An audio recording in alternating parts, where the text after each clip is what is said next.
mishandles the kick itself. It's a fumble that comes after he starts moving with the ball, and that's you know, that's just a no-no. Even if you're not very talented, don't drop it. It's Carter on 2nd and 4, and he gets necktied, and a flag is thrown. Ron Rice, out by the face mask, so it's a first down, and they'll tack on 15 more. Oh, that was a tough one too. That really brought him down. That could get the big numbers. Then Rice had to duck at the last minute to keep the flag from being stuck in his face. The helmet was grass. Okay, it was the back of the helmet. That's perfectly all right. It sure looked like a face mask. Officials confer and they make a good call. No, they don't. Sure, come on. No, that's not. It's a terrible call. Hey. And then here comes a flag right through the face mask of Ron Rice. The ultimate insult. That is classic. Right through the face mask. And then they picked the flag up and they said there was no penalty. They might be rethinking this or re-talking it over here. That's Benny Blades behind Jim Eddy. Boy, that sure looked like a face mask from that angle. Yes. Actually, they're just going to bring it out for a mark. I don't think you can have your fingers inside the cavity of the helmet without having the face mask. The face mask goes beyond the edge of the helmet there. I don't think you can have one without the other. That was just a classic sequence. That was flagrant face mask. They don't make the call, and then the flag goes through his mask. Classic. What the heck is this? As Adrian Cooper was thinking about giving him a little shot and had second thoughts. George is saying, nice read. Well, he's telling him right now. Well, George is saying, how do you grab the back of his helmet? I think that's what he's explaining to Johnny Greer right there. You know, when Adrian Cooper pulled up on that kick, you know, it reminds me of what this team went through with Carolina. I mean, this team totally lost it. If you saw that game, it was very uncharacteristic, and they got some really good lectures about being 49ers. If that's not a face mask, I don't know what is. And the flag with a little lead weight on it. A perfect arcing shot. But after the 49ers destructed against Carolina, they got a lecture not only from George Seifert, but they got one from Bill Walsh the night before the Steeler game a week ago. 3rd and inches. Here's Vardell swinging to the outside and angles his way with his shoulder for a first down to the 30-yard line. So much like Tom Rathman. Not built the same, of course. Rathman was a lot blockier, but Vardell, they hope, eventually can do a lot of the things Rathman did. Certainly is a receiver like Rathman. Rathman was a terrific receiver out of the backfield. Steve Young is setting down with his title. There he is. 5 titles now for Steve. 5 of them. And they've come in the last 6 years. We mentioned before, only Sammy Baugh has won more. 6 over a 13-year career. From the 30, Gerbach throws. LaVille makes the catch. He's inside the 15, the 10, and rolled down at the 6-yard line by Pepper Johnson. LaVille, what a move he made after he caught the football. Jerry Rice, well aware of the fact the longer the 49ers keep the ball, the less chance Herman Moore has to catch. Elvis Gerbach, LaVelle, free agent at the end of the year, guys. Watch this move right here. LaVelle a year ago as a starting running back caught 87 passes for the Niners. And along came Terry Kirby, and he just hasn't worked that much this year. 1st and goal after that 23-yard pickup from the 7. LaVelle, Dan talking about Gerbach, a free agent, and he'll be a much sought-after free agent. But the 49ers have been working very quietly and, well, not so quietly, I guess, at times, in attempting to sign him to a long-term deal. And he, in their mind, would be the eventual successor to Steve Young. When is the question? Yeah, and the question is, how long would Elvis be willing to wait? I think that the mini comeback that Steve Young has shown here in the last 6 weeks of this season, now that he's healthy, sure gives every indication of a guy who's not close to quitting this game.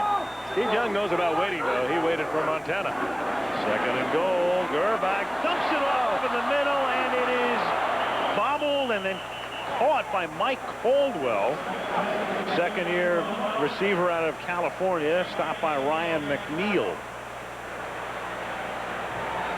And it will be 3rd down and goal with 10.5 minutes to go in the 3rd period.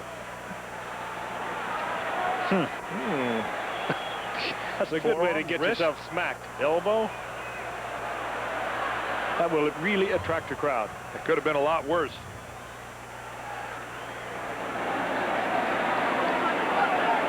3rd down goal now from the 6-yard line. this, and he'll try to run it in, and does. Touchdown. Another one of those Michigan quarterbacks. Yeah, just another. They're everywhere you look now. Harbaugh, Collins, and Gerbach. Thank you very much. You bet. That's Todd Collins, by the way, not Kerry. We've been waiting patiently in the wings. Good scramble here for the big man. He's big, too. 6'5", 230-pounder. And Wilkins to try to tack on the point after to make it a 14-point margin. 49ers march down the field. The drive consumes 4 minutes, 58 seconds. And it's now San Francisco 21, Detroit 7.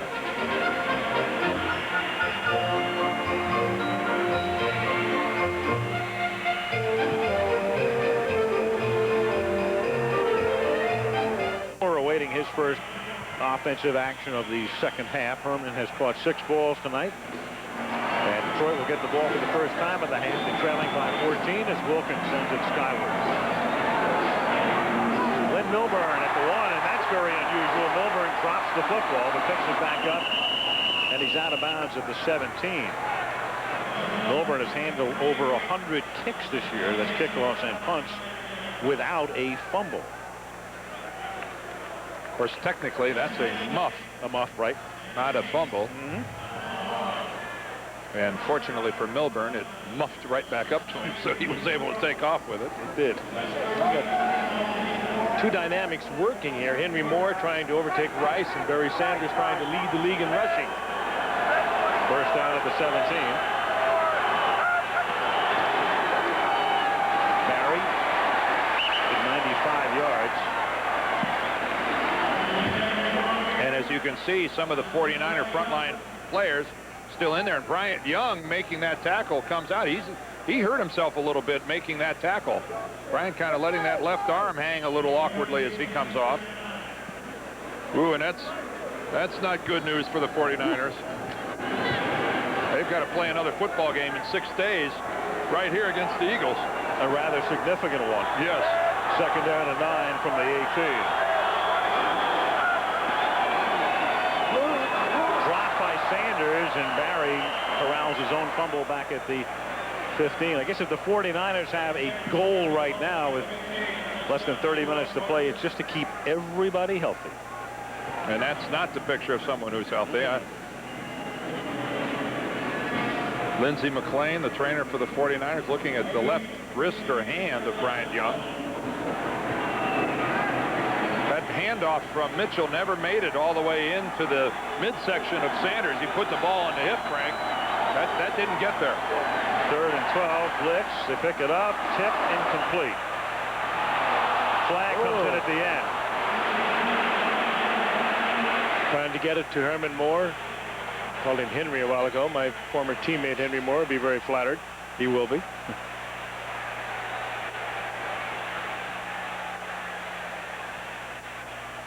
And it's against the 49ers, and that'll be a first down off a 3rd and 12. Pass interference. 33, defense. First down. Dedrick Dodge again, the recipient of another penalty call. Niners going all night long with the pure nickel defense, and that's why Dodge is in there.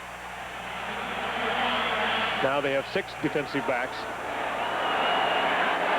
From the 31-yard line, Barry Sanders able to turn the corner. He's over 100 yards tonight. He's out of bounds up at the 42-yard line. You know, you wouldn't necessarily think that a 4 wide receiver set can be as effective a running formation as it is, but when you have a back the talent of Barry Sanders, you're doing what he wants more than anything else, spreading the defenders all over the field. You're forcing them into one-on-one situations with Sanders. Gary Plummer right there, their talented run-stopping linebacker, forced to the sidelines in a nickel situation. It's how Sanders over the years has accumulated so many yards. 107 tonight. Dancing, McDonald and company stop him after a gain of 1. Nothing. No 1-yard gain is quite as exciting as when Barry Sanders does it. Well, the guy has more long runs than anybody in the league. He has more runs for losses than anybody in the league. There's Bryant Young, number 97. Had Sanders, lost Sanders, but he's back in the hunt. All the way back over there, ready to get him if he cuts back towards him. So a short trip to the sidelines for Bryant Young. 2nd and 9, 7.5 minutes left in the third. San Fran up by 14, and that is caught by Brett Perriman up at the 50-yard line. And I think George Seifert, guys, right now is making a statement about trying to keep his guys into the game. His #1 defensive football team is on the field right now, from Ken Norton Jr. at linebacker to his starting front four of Dolman, Stubblefield, Young, Barker, Pope on the corner. He's got his #1 unit out there on the field. They've got to play. Pete Carroll, his coordinator, he's making a decision that he'd rather have them play and stay sharp than sit and watch. 3rd and 1, and they give it to Barry, and he may have been stopped for no gain. Doesn't appear to have it. Young and Stubblefield, the guys in the middle, are right there, and he is shy about a yard in the first down. This would be a go for if he is. You're 5 and 10, you can do this. Chasing Barry Sanders around might be pretty good work for these guys. Next week it's Ricky Waters and that powerful Eagle running game that comes after Carroll's group. First, get a good look at Pete Carroll in the coaching box of the 49ers. You're not going to see him there after this season, I would think. 4th down and 1. And it's a first down as Barry Sanders takes it off left guard down to the 42-yard line. That was close to a big one. Dan referring to Pete Carroll, and of course he is the anointed one, at least in terms of the media.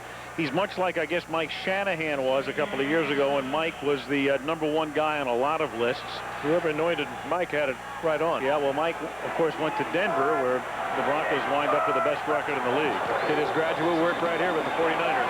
Here's Sanders, and he can't get on track. Well, the one thing I think you can say about Pete Carroll, and we all know enough executives around the league to know this for sure. It's not just that Pete Carroll won't be back. Pete Carroll will be offered more than one job. Pete Carroll is the #1 guy on more than one list.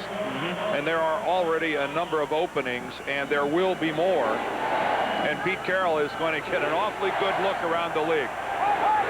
If you want Pete Carroll as your coach, you better call him as soon as this 49er season is over. 2nd down and 11, but not before it's tampering. Right. Mitchell. Which, you know, let's say you're the executive at another club. Puts you in a very tough spot because you have to sit and wait for the 49ers to finish up playing. And you know, the longer they last in the playoffs, the longer you have to prolong your search for a coach. It's a very catch-22 situation. It didn't stop the Broncos. They knew they wanted their man after the '94 season, so they waited for Shanahan. The Eagles, of course, offered the job to a couple of guys, and then as it turned out, got lucky. They waited for Ray Rose and got him. Mitchell throws, Moore makes the catch, and Herman has a first down to the 31-yard line, tackled there by Drakeford. Herman's catching a lot of passes tonight for not a lot of yards. It's 7 for 105, correct? 7 for 54. Bill, but in total catches. Right. It was 7 for 105 catches, but 54 yards here. Yep. Right. So about an 8-yard, little less than 8 yards a catch. That's about a 2-yarder there for Herman. 1st and 10 at the 31. Under 4 minutes left in the third. Draw play. Barry Sanders slithers through the slimmest of holes and takes it to the 11-yard line. Tackled by Pope. First down. Sanders update. And coming your way. Right Here comes the ticker. Terrell Davis is, you know, he's watching this game and not liking what he's seeing. No, 133 yards now for Barry, who will come out for the moment. 20 carries. Oh, look at the concentration. Great shot of those eyes. Great peripheral vision. Good look at it. 20 carries, Great 132 yards for Barry, and he's up and over 1,500 this season. And he needed 161 to take the lead. Mitchell guns it into the end zone, and that's incomplete. Broken up in the end zone by Merton Hanks. Sanders needed 161 to pass Terrell Davis. Right. Hanks on the way to the Pro Bowl, and you saw why right there. Yeah. And 122 to become the first man in history to record 3 consecutive 1,500-yard seasons. good. Fabulous play. Deflection. Fabulous play by Merton Hanks.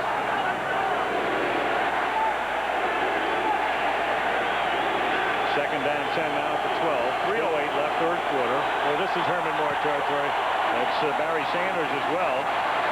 And he can get it to the 9, and that's all. Tackled there by Bryant Young. Now you're back to counting the number of guys in the box. And that time, Scott Mitchell saw that only 5 guys in the box for the 49ers. That dictates run. And there again, we've been talking about it. Barry Sanders. Earlier this year, A lot of miles. Earlier this year, became the first player to have 8 consecutive seasons of 1,000 yards or more. Yeah, Thurman Thomas Came along to follow him. did it yesterday, I think. Third and 7, and Mitchell throws, and it's caught at the 5 by Perriman, who gets piggybacked down by Pope and Drakeford. And so it's going to be 4th down and 3.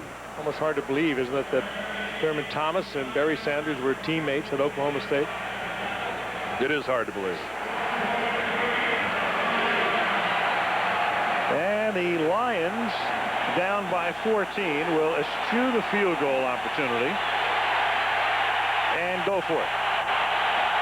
And the Niners getting guys on the field, in and out, and have to take a timeout. One of those situations where you really don't know what the offense is going to do until it's almost too late. Thus the TO, 1:57 left in the third. Fundamental for $1 million. And Danny Glover, the spokesperson, Eddie DeBartolo, the Niners owner, Carmen Policy, the team president, very instrumental in that charity. $1 million check going to Reading is Fundamental. Money well spent. Yep. 4th down and 3 from the 5. Carroll's defense trying to stiffen here. Detroit trailing by 14. They send Brett Perriman in motion.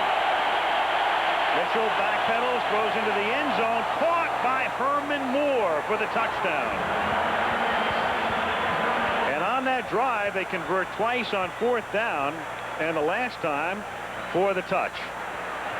Boy, and 2 receivers awfully close to one another in the end zone for Detroit. Almost a case of I'm not sure who Scott Mitchell was throwing to. Watch Herman Moore, though. He gets to the back of the end zone. But there's Morton right in front of him, and Morton, that's Morton coming into the picture. He's diving for the ball as He well. thought it was his ball. Yeah. 83 yards, 15 plays. And that drive that consumed over 8 minutes ends with the touchdown to Moore, the extra point by Hansen. And with $1:53 left in the third quarter in San Francisco, the 49ers lead the Lions now 21-14.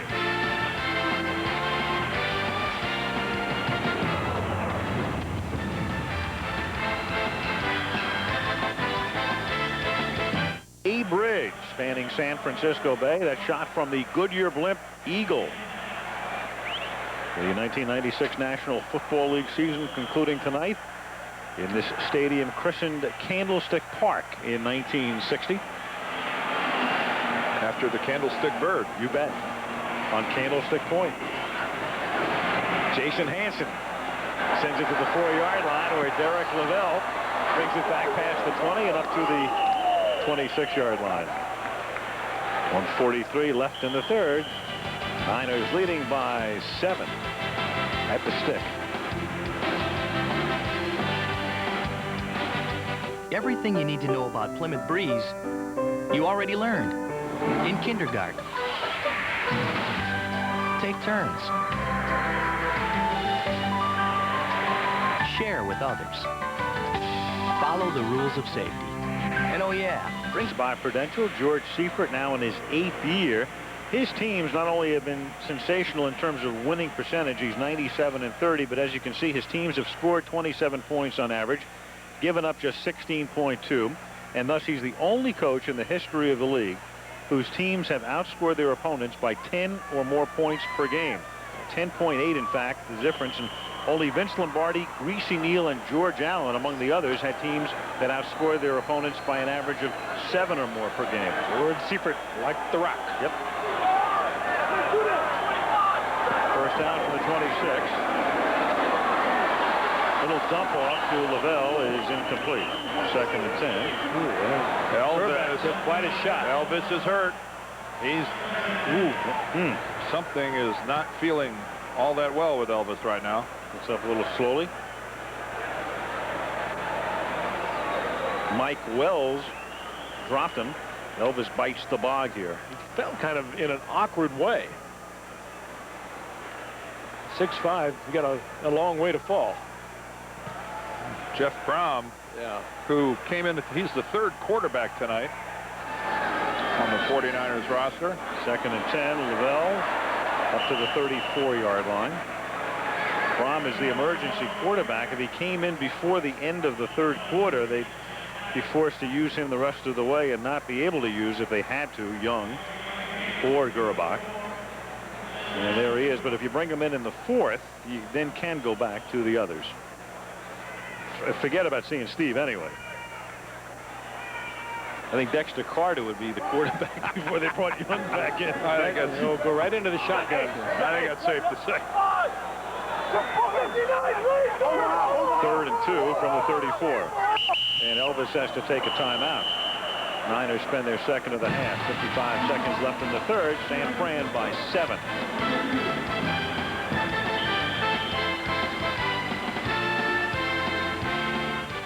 Beautiful setting here.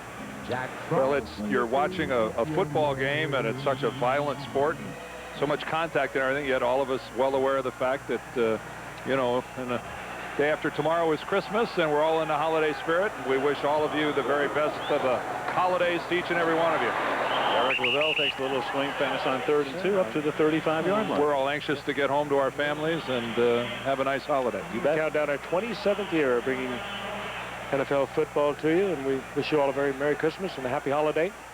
And that's on behalf of not just the 3 of us, but our entire crew who travels with us on Monday night, from Kenny Wolf, our producer, and Craig Janoff, our director, and all our wonderful and talented men and women that make this just such a television institution. I think, like all of us, just proud to be a part of it.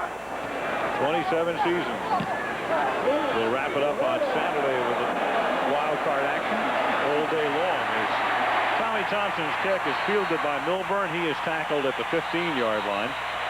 And that's where Detroit will begin its next drive with 7 seconds remaining in the 3rd quarter. Well, Wayne Fonts told us one thing. He said, I guarantee you that my guys will play hard. They're not going to roll over. They're not going to go toes up. We've had some adversity, and you can't be 5-10 without your share of adversity. But he said, I promise you they'll play hard, and they have tonight. Well, they have right along. Even at 5-10, it's just they've had an incredible number of injuries. Things that they had planned really didn't work out. Barry Sanders, who will probably get the rushing title before this game is done, picks up close to 7 here, and that is the end of the 3rd quarter. After 3, it's San Francisco 21, Detroit 14, and Monday Night Football returns after this from our ABC station. Here we go now, the 4th quarter, the final quarter of the season. Al Michaels, Frank Gifford, Dan Deerdorf, Lynn Swan in San Francisco. 2nd and 2 is Barry Sanders. Rushes for a couple more up to the 25-yard line. He is tackled by Roy Barker. Barry Sanders is the kind of guy who loses yardage a lot. In fact, he leads the league in being thrown for losses, a total of 44. He also leads the league in 20-yard gains or more. Take a look at that. When he's thrown for a loss, he averages minus 2.5. Then there are the no gains, and then when he crosses the line of scrimmage, the average is 7.1 per carry. Amazing. It all works out to 4.9. Yep. Here he goes, and there is his 7.1 plus about 4 more as he broke a Merton Hanks tackle for a first down. I think the thrown for a loss is a result of 2 different things that come to mind immediately. One, certainly his style. He's a risk taker. But secondly, the fact that he operates without a lead blocker. And if there's a blitz, if there's some sort of penetration, he has nobody to help him get out of the jam, except those talented tootsies of his. Okay, this is a tough field he's doing it on, Dan. And it's taken a lot out of him, too. He's fatigued. He's going to take a little bit of a break. He needs 4 more yards to catch Terrell Davis from the 36-yard line. wants to fight his way back, and it's incomplete. Bad pass. Steve Israel was there and almost intercepted it. Keep something in mind as we talk about Barry Sanders and his pursuit of Terrell Davis to become the NFL rushing champion. He is doing it on a sloppy field against one of the best run defenses in the National Football League. The 49ers came into the game tonight the third best run defensive team in the NFL. And this is, you know, and they have been in there up to this point. This is really an outstanding performance by Barry Sanders. There he goes. And that was good blocking. He's got, at least for the moment, the rushing title. I say at least for the moment, because conceivably he could lose some yardage and go back under Davis, but don't count on it. Well, that was a well-blocked play. You know, his offensive line's got to get some credit the way they're handling the guys up front. Wayne Fonts wants the football, I believe. He does. Yep. Yep.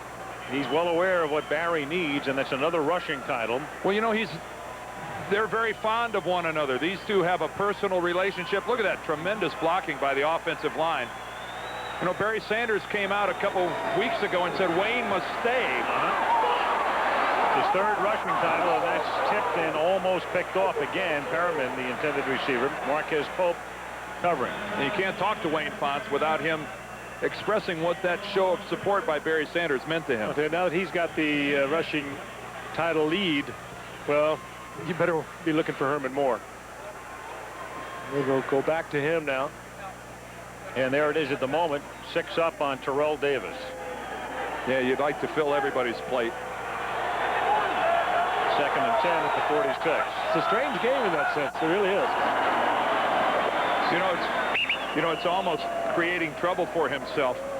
If they lose this game, they'll be 5-11, and they could end up with the league's leading receiver and the league's leading rusher.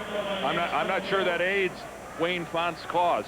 And the Pro Bowl center, too, Kevin Glover. And 3 offensive starters in the Pro Bowl. Yeah. The only team in the NFC with 3 offensive starters. Did you talk to Bill Ford, you said? Did you point all this out? Yeah. And Wayne's going, and you 3 could shut up any time now. 3rd down and 5 from the 49.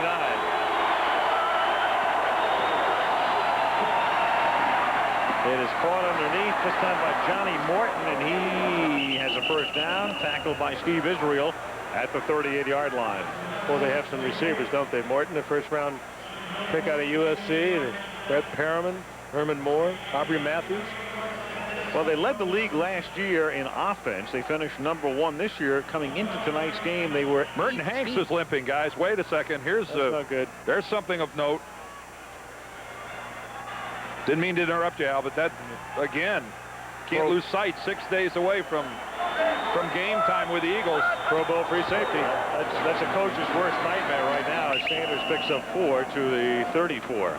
But it's the one thing right now on George Seifert's mind the rest of this ball game is coming out of this thing without losing a starter. Nobody seems terribly concerned about Merton Hanks, except he's still limping. Betcha Merton's concerned. He's going to his 3rd Pro Bowl. Honolulu. That can be seen right here on ABC, February 2nd. 2nd down and 6 from the 34. Sanders pushed down by Drakeford. And Drakeford comes up hobbling. And now Merton's back in. And Merton says, I'm fine. You take a breather. One gimping ankle replaces the other. 3rd down and 6. 10:49 left, 4th quarter. And Wayne Fonts with a hug. Wayne is the only coach Barry's had since he entered the National Football League. 3rd down and 5.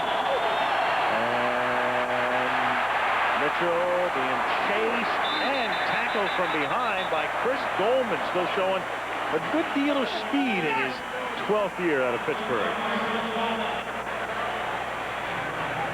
Ball back at the 32-yard line. Was that behind the line of scrimmage? That's one of those they're going to have to get out the microscope to figure out whether that was a sack or not. It was not. Mitchell eked out enough yardage to avoid being sacked. And it's 4th down and 5, and the Lions will line up to go for it and pass up an opportunity at a 49-yard field goal attempt. And Mitchell says they want a timeout. On their last touchdown drive, they converted twice on 4th down, including once for the touchdown. 9:50 left in the 4th. San Francisco by 7.